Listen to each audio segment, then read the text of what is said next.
Assalamualaikum, perkenalkan saya Dr. Laili, dokter umum di Klinik Medika Keluarga Ngadiluih.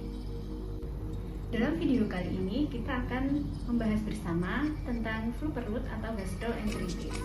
Nah, flu perut atau gastroenteritis itu sendiri merupakan gejala muntah dan diare yang diakibatkan karena infeksi atau peradangan pada dinding saluran pencernaan, terutama lambung dan usus.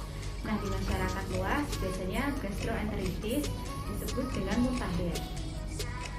Gastroenteritis atau muntaber sebagian besar disebabkan oleh virus, namun beberapa penyebab lainnya juga bisa mengakibatkan gastroenteritis atau muntaber, seperti infeksi bakteri, infeksi parasit, kemudian penggunaan obat-obat tertentu seperti antibiotik, antasida, ataupun obat kemoterapi.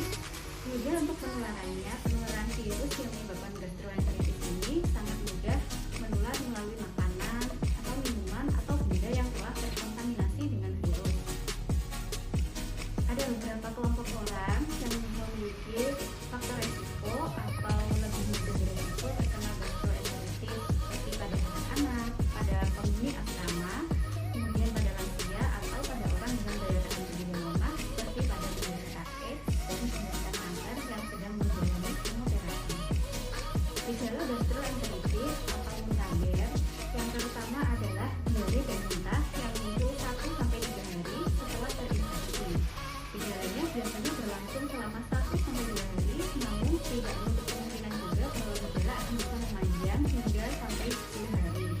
Nah, selain muntah dan diare, pada penderita gastroenteritis atau muntaber juga ditemukan beberapa keluhan atau gejala tambahan berupa demam atau menggigil, sakit kepala, rasa mual, tidak nafsu makan, sakit perut, kemudian nyeri otot dan nyeri.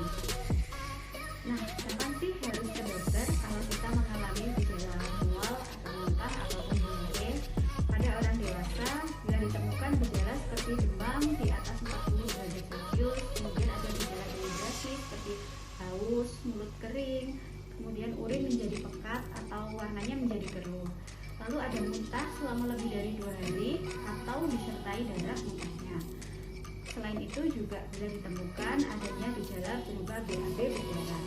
Nah, sedangkan pada anak-anak, gejala yang perlu kita waspadai dan harus segera diperiksakan ke dokter itu bila kita temukan adanya demam di atas 38 derajat Celcius, kemudian ada rewel atau urin berenang, kemudian anak atau balita gelisah, lalu yang keempat menangis tanpa mengeluarkan air mata, yang kelima adanya muntah lebih dari beberapa jam, dan adanya popok yang tetap kering selama beberapa jam, kemudian yang terakhir adanya BAB disertai lendir ataupun darah. Penanganan khusus untuk gastroenteritis atau muntaber pada anak, maka apabila anak mengalami muntaber atau muntah atau diare, biarkan pencernaannya beristirahat terlebih dahulu selama 15-20 menit. Setelah itu baru berikan minuman secara bertahap untuk memenuhi kebutuhan cairan dan untuk mencegah dehidrasi. Nah, jenis cairannya bisa diberikan air putih, larutan oralit, ASI jika anak Anda masih bayi. Nah, penanganan lain yang dapat dilakukan adalah berikan makanan dengan tekstur yang halus dan mudah dicerna seperti roti, kentang, ataupun pizza.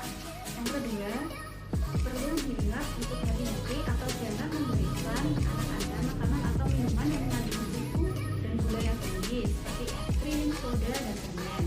Lalu yang ketiga, jangan memberikan anak Anda obat diare yang dijual bebas tanpa resep, kecuali atas anjuran dokter.